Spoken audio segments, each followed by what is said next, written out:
Bonjour à tous et bienvenue pour cette nouvelle vidéo dans laquelle vous allez apprendre à enregistrer une facture d'achat. Alors pour enregistrer une facture d'achat, donc il faut d'abord bien sûr tracer le journal. Alors la facture d'achat s'enregistre idéalement dans le journal des achats, dans votre logiciel de comptabilité, ou si c'est sur votre copie, il suffit de tracer donc le journal. Alors cette facture d'achat s'enregistre toujours donc à sa date, donc la date de facture. Vous allez d'abord donc pouvoir mettre au débit ce que l'on appelle le net commercial, c'est-à-dire le montant après avoir appliqué les éventuelles remises. Donc comprenez bien par là qu'une remise ne s'enregistre jamais. Donc pareil, le prix brut des articles ne s'enregistre jamais.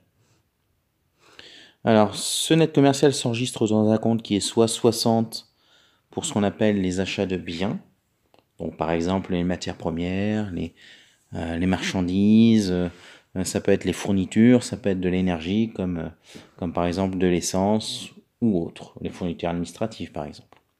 Vous avez dans les comptes 61 donc ce qu'on appelle les services extérieurs, donc par exemple la location, les assurances, etc.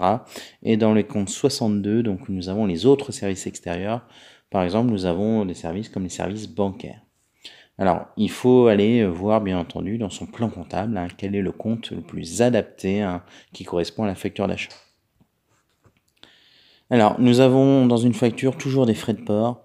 Donc, les frais de port s'enregistrent donc dans le compte 624.1 au débit, puisque tout comme le bien ou le service que vous avez donc acheté, les frais de port entrent dans l'entreprise. Donc, c'est un flux entrant, donc c'est au débit.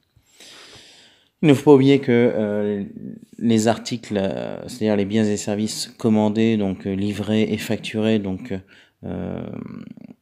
entrent toujours dans l'entreprise avec la TVA. La TVA, c'est une TVA ici déductible sur autres biens et services, donc que l'on débite du compte 44 566.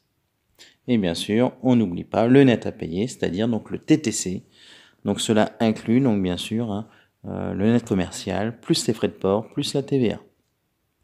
Donc cela s'enregistre bien sûr dans le compte fournisseur si c'est bien sûr une facture donc, qui est faite à crédit. On n'oublie pas bien sûr en libellé de mettre le facture numéro et le nom du fournisseur. Alors on va prendre un exemple pour bien comprendre la chose. Donc on va prendre ici l'exemple de votre entreprise qui a acheté donc à l'entreprise Fournis 2000 de la farine pour 600 €. On voit ici donc qu'il y a une remise de 10% pour 60 €, ce qui fait un net commercial de 540 €, des frais de port pour 50 €, le net hors taxe est de 590 €, nous avons une TVA donc à 20%, donc 118 €, et le net à payer est de 708 €. Le paiement se fait à 30 jours.